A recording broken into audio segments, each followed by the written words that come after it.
Sa pagmoderno ng mundo, hindi na namamalayan ang ating pinagkukunan, malapit na masiraan ang bait dahil pangit ang pagtrato sa kanya. Kumukuha ng higit, walang balik kahit barya. Sinisira ang halaman, lupang ginawan ng sangan, punong hindi makalaban, pinutulan sinugatan. Hayop na tahimik lamang, binigyan ng kamatayan upang maging tanghalian at hapunan sa tahanan. Lungkot na tinatama sa ininda ng kalikasan upang matugunan lamang ang ating pangangailangan. Sana ay bigyan ng buhay ang kanyang pinaglaanan upang bagong kabataan makita ang kagandahan. Pagpatuloy alagaan ang ating likas sa yaman, pagyamanin ang biyayang binigay ng kalangitan. Huwag na natin nahayaan masirapan ng lubusan, disiplina ang kailangan para sa kinabukasan.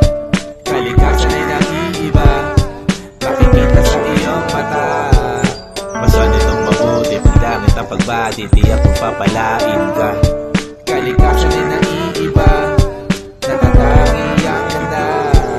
Basta nitong maigil, lumay mapapawi, tiyak naliligaya ka. Kalikasan ay naiiba, kalikasan ay naiiba. Basta mo ito mabuti, kung pangit ang atake, tiyak na mayayari ka. Kalikasan ay naiiba, kalikasan ay naiiba. Basta mo ito mabuti, pag pangit ang atake, tiyak na mayayari Kalikasan ay ka. ating kalakasan, gabay tungo sa ating kinabukasan. Kaya buksan ang kaisipan at pakiramdaman para iyong maramdaman. Gamit ang halaman na ating nadarama, kaya gumising sa katotohanan para ang lahat ang nilalang ay may tirahan. Dahil iisa lang ang ating patutunguhan.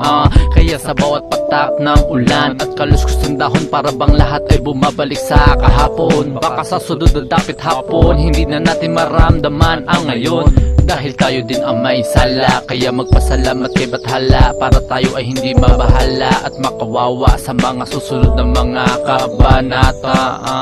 Alagaan ng kapaligiran para sa ating kinabukasan.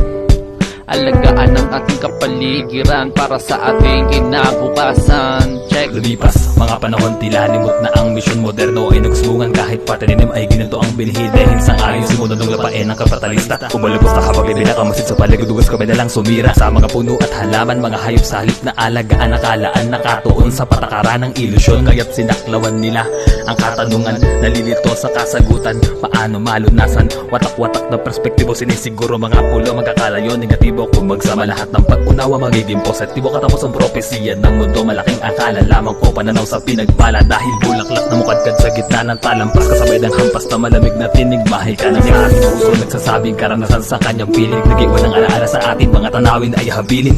Ako ang huni, ako ang bahaghari, ako ang punong inihingang hangin, ako ang tubig na sinasano katuwing nauuhaw sa mayari, pumapawi sa karamdaman, nag-iisang hiling, kagubatan ay kalingahin. Kalingahin at linangin natin.